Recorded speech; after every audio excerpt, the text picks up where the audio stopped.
ایک شوہر گھر آیا، اس کی بیوی نے کہا میاں ہمارے غسل خانے کے قریب یہ جو درخت ہے نا اسے کٹوا دو، میری غیرت گوارا نہیں کرتی کہ جب میں نہا رہی ہوتی ہوں، جب میں غسل کر رہی ہوتی ہوں تو اوپر پرندوں کی نظر میرے اوپر پڑتی ہے، میری عزت، میری آبرو، میری حیا، میری شرم یہ گوارا نہیں کرتی کہ میں نہاؤں اوپر پرندوں کی نظر میرے اوپر پڑے، کہ میں غسل کروں اوپر پرندوں کی نظر میرے اوپر پڑے، اس سے پہلے یہ درخت کٹوا دو۔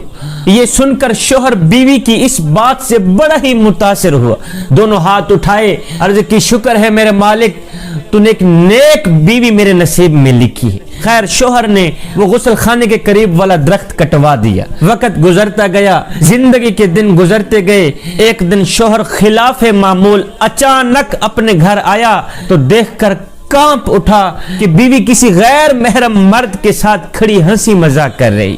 یہ دیکھ کر شوہر کو بہت ہی دکھ ہوا، بہت ہی دکھ ہوا، یہ دکھ برداشت نہ کر پایا۔ بیوی کا یہ سین دیکھ کر شوہر نے کیا کیا، اپنا گھر چھوڑ کر شہر بغداد چلا گیا۔ وہاں جا کر اس نے اپنا کاروبار شروع کر دیا۔ اللہ تعالیٰ نے اس کے کاروبار میں خوب برکت ڈالی کہ وہ دن بدن ترقی کرتا گیا۔ وہ اپنے کاروبار کے چمکنے کی بدولت بغداد کے بڑے بڑے بزنس مین لوگوں میں شمار ہونے لگا۔ اب شہر بغداد والے اسے ایک بڑے بزنس مین کے نام سے پکارا کرتے تھے۔ کم ہی دنوں میں اس شخص نے اتنی ترقی کی کہ بغداد کے کوتوال تک رسائی حاصل کر لی۔ ایک دن کوتوال کے گھر چوری ہو گئی۔ پولیس نے مجرم کا سراغ لگانے اور پکڑنے کی بہت کوشش کی مگر ناکام رہی۔ اس بزنس مین نے دیکھا کہ کوتوال کے گھر ایک شیخ آتا جاتا رہتا اور کوتوال اس شیخ کی بے حد عزت اور تعظیم کیا کرتے تھے، لیکن اس بات سے بزنس مین کو سمجھ نہیں آتی تھی کہ شیخ پورا پیر زمین پہ رکھ کے نہیں چلتا تھا، آدھا پیر زمین پہ رکھ کے چلتا تھا۔ پتہ نہیں کیوں آخر شیخ پورا پاؤں زمین پہ رکھ کے کیوں نہیں چلتا۔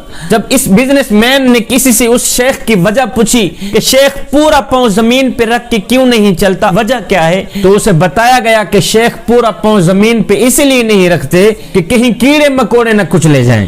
شیخ پورا پاؤں زمین پہ رکھ کے اس لیے نہیں چلتا کہ کہیں کیڑے مکوڑے نہ کچلے جائیں، پیروں کے نیچے کہیں اللہ کی مخلوق نہ کچلی جائے۔ یہ سن کر یہ بزنس مین فوراً کوتوال کے گھر گیا، جا کر کہا میاں مجھے تیرا چور مل گیا ہے۔ کہا وہ کون ہے؟ کہا یہی تمہارا شیخ ہے، یہی تمہارا شیخ تمہارا چور ہے۔ جب تحقیق کی گئی تو سارا مال اسی شیخ کے گھر سے یہ برآمد ہوا۔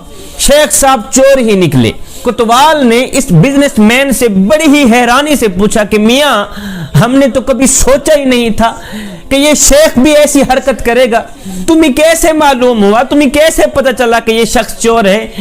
تو اس بزنس مین نے کہا میاں میرے گھر کے درخت نے مجھے بتایا تھا کہ ہر نیکوکار دکھنے والا شخص نیک نہیں ہوتا۔ میرے گھر کے اس درخت نے مجھے نصیحت کی تھی کہ جو لوگ ضرورت سے زیادہ نیک نظر آنے کی کوشش کرتے ہیں نا، عموماً وہ لوگ نیک نہیں ہوتے۔ مجھے کسی نے نہیں بتایا، بس مجھے اپنے گھر کے اس درخت نے مجھے نصیحت کی تھی کہ ہر نیکوکار دکھنے والا شخص نیک نہیں ہوتا۔ جوانوں، یہ ایک حقیقت ہے کہ کچھ لوگ فیس بک، سوشل میڈیا کی حدود تک ہی با اخلاق رہتے ہیں، جبکہ حقیقی زندگی میں ان کے شر سے رشتہ داروں یہاں تک کہ اپنے گھر والے بھی پناہ مانگتے رہتے ہیں۔ اندر سے اور ہوتے ہیں، باہر سے اور ہوتے ہیں۔ اندر سے فرعون، باہر سے درویش، اندر سے منافق، باہر سے مومن دکھائی دیتے ہیں۔